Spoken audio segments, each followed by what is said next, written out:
भाजीची चव दुप्पट करणारा आणि आमटीला खास रंग आणि सुगंध देणारा असा हा काळा मसाला आपण आज बनवणार आहोत. या मसाल्याची सविस्तर कृती मी या व्हिडिओमध्ये दिलेली आहे. त्याचप्रमाणे लागणारे साहित्य सुद्धा मी लिस्टमध्ये दिलेली आहे. तर व्हिडिओ स्किप न करता पूर्णपणे बघा. व्हिडिओ माझा आवडला तर व्हिडिओ लाईक करा, शेअर करा आणि त्यासोबत चॅनलला सबस्क्राईब करा. तर आपल्या मसाल्याचं सगळं साहित्य या लिस्टप्रमाणे घ्यायचं आहे आणि साहित्यानुसार मसाला बनवण्यात एकदम भारी होणार आहे. तर इथे मी सुकवलेला कांदा घेतलेला आहे. हा मी जवळपास अर्धा किलो कांदा आहे. याला मी जवळपास 15 दिवस याला कडक उन्हामध्ये सुकवून घेतला होता.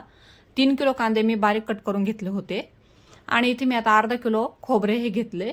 खोबरे मी थोडं रापलेलं घेतलं, म्हणजे थोडं जास्त दिवसांचं घेतलं, जेणेकरून त्याच्यामधलं तेल वगैरे थोडंसं सुकून गेलेलं असेल. याच्या बारीक खापा करून घेतल्या. आणि त्यासोबत मी अर्धा किलो धने सुद्धा घेतले. ह्या धन्यांना मी साफ करून थोडंसं ऊन देऊन सुद्धा हे धने मी निवडून घेतलेले. आता यासोबत आपण काही मसाले घेऊया. हे मसाल्याचं प्रमाण मी तुम्हाला लिस्टमध्ये दिलेलं आहे, ते एकदम योग्य प्रमाण आहे.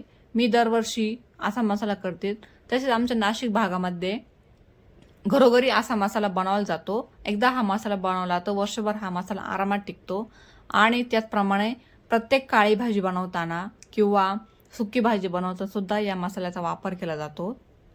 बऱ्याचशाच ठिकाणी काय केलं जातं, भाजीला फोडणी देताना हे खडे मसाले वापरले जातात किंवा दळून टाकून त्याची फोडणी दिली जाते. पण हा आम्ही काळा मसाला एकदा बनवला तर हा आमचा वर्षभर हा टिकतो. त्याचप्रमाणे मसाले भात म्हणा, त्यासोबत काही भाजीला खूप छान टेस्ट याची येते. त्यासोबतच याला बनवण्यासाठी काही थोड्याशा टिप्स आहे, त्या सुद्धा मी पुढे तुम्हाला सांगणार आहे. तर व्हिडिओ स्किप न करता पूर्णपणे बघा. आणि तुम्ही जर माझ्या या चॅनलवरती नवीन असाल तर चॅनलला माझ्या लाईक करा, शेअर करा आणि सबस्क्राईब करा. इथे दाखवल्याप्रमाणे मी प्रत्येक वजनीप्रमाणे जिथे सामान घेतलं होतं साहित्य ते सगळं मी इथे घेतले आहेत. आता ह्या सगळ्या मसाल्यांना आपण भाजून घेऊया. तर इथे गॅसवरती मी कढई गरम होण्यासाठी ठेवली आहेत. शक्य होईल तर कढई ही अल्युमिनियमची वापरा. स्टीलच्या कढईला हे आपलं जळतं खूप, म्हणजे मसाला व्यवस्थित भाजला जात नाही. त्यासोबतच कढई ही जास्त जळली जाते. आता आपण खोबरं टाकून घेऊया. खोबरं हे आपल्याला एकदम लाल होईपर्यंत भाजून घ्यायचे, म्हणजे त्याचा जो असलेला कच्चापणा वगैरे सगळं निघून जाईल. त्याचप्रमाणे खोबरं हे जास्त भाजलं गेलं तर मसाला आपला हा काळा रंग येतो. आणि एकदम जाळून सुद्धा द्यायचं नाही याला, म्हणजे करपून पण द्यायचं नाही, जेणेकरून त्याचा करवटपणा सुद्धा मसाल्यामध्ये उतरेल. आता यासोबत आपण धने टाकून घेऊया. हे मी गावरान धने वापरले आहेत. गावरान धन्याने मसाल्याला खूप छान अशी चव येते. त्याचबरोबर मसाला टाकल्यानंतर आपल्या भाजी घट्टसर होण्यासाठी सुद्धा मदत होते. आणि त्याचप्रमाणे हा मसाला बनवताना आपल्याला खूप सारे असे जे मसाले वापरले आहेत ते सुद्धा शरीरासाठी फायदे देतात, जसे की डायजेस्ट होण्यासाठी, पचनासाठी.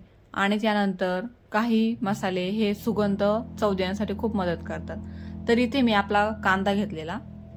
कांदा जास्त होता त्याच्यामुळे मी कढईमध्ये 2 वेळेस भाजून घेतलेला. प्रत्येक मसाला भाजताना आपल्याला याच्यामध्ये तेल टाकणं गरजेचं आहे. तेल टाकलं तर आपला मसाला हा कढईमध्ये चिटकला जाणार नाही आणि त्यासोबत खरपूस भाजला जातो. आता एक एक करून आपण इथे सगळे मसाले भाजून घेऊया. दालचिनी घेतली. दालचिनीच्या पूर्णपणे तुकडे करून घेतले, कारण ही दालचिनी थोडी जास्त जाडी असते. आणि त्यासोबतच बाकीचे असणारे मसाले सुद्धा मी एकत्र भाजून घेते. मसाले भाजत असताना लक्ष असू द्या, गॅस हा आपला नेहमी मंद आचेवरती ठेवायचा.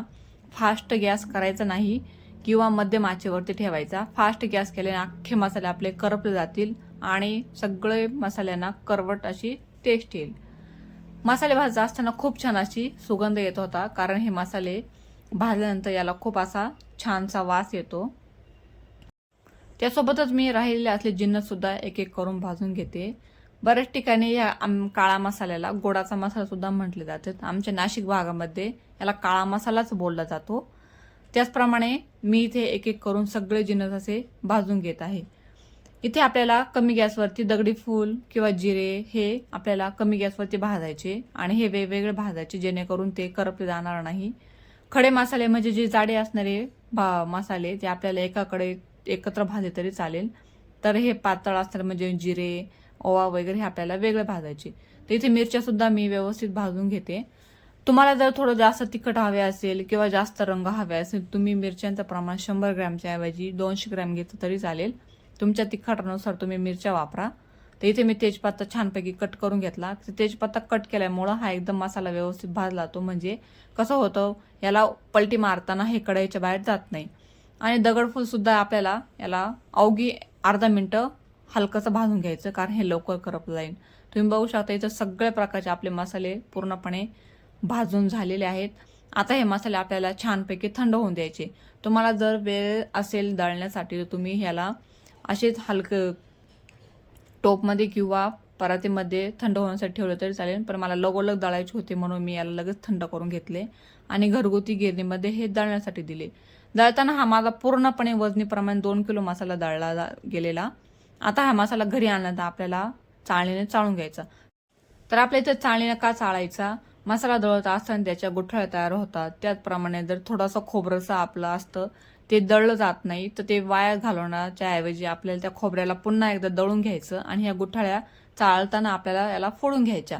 बऱ्यापैकी गुठळ्या फुटल्या जातात, पण जे खोबरं असतं ते थोडंफार शिल्लक असतं ते फेकून द्यायचं नाही अजिबात. ते आपल्याला पुन्हा एकदा मिक्सरच्या भांड्यामध्ये टाकून छान असं बारीक दळून घ्यायचं. दळून घेतल्यानंतर याला एकदा चाळायची गरज पडणार नाही आणि डायरेक्ट आपल्याला मसाल्याच्या पूर्ण मसाल्यामध्ये मिक्स करून द्यायचं. तुम्ही बघू शकता एकदम छान असा मसाला इथं तयार झालेला आहे. एकदा मसाला केला तर वर्षभरासाठी अजिबात काही काळजी राहत नाही आणि एकदम बारीक प्रमाणामध्ये सुद्धा दळला गेला आहे आणि चाळण्यामुळे एकसारखा दिसतोय. तरी तुम्ही काही टिप्स देते. खोबरे हे जास्त जळून देऊ नका. त्याचप्रमाणे मसाला पूर्ण थंड झाल्यानंतर दळून आणा, गरम दळू नका. वर्षभर सुगंध टिकण्यासाठी याला काचेच्या बरणीमध्ये स्टोअर करून ठेवा आणि सगळे मसाले मंद गॅसवरती भाजा. व्हिडिओ आवडल्यास व्हिडिओ लाईक करा, शेअर करा आणि चॅनलला सबस्क्राईब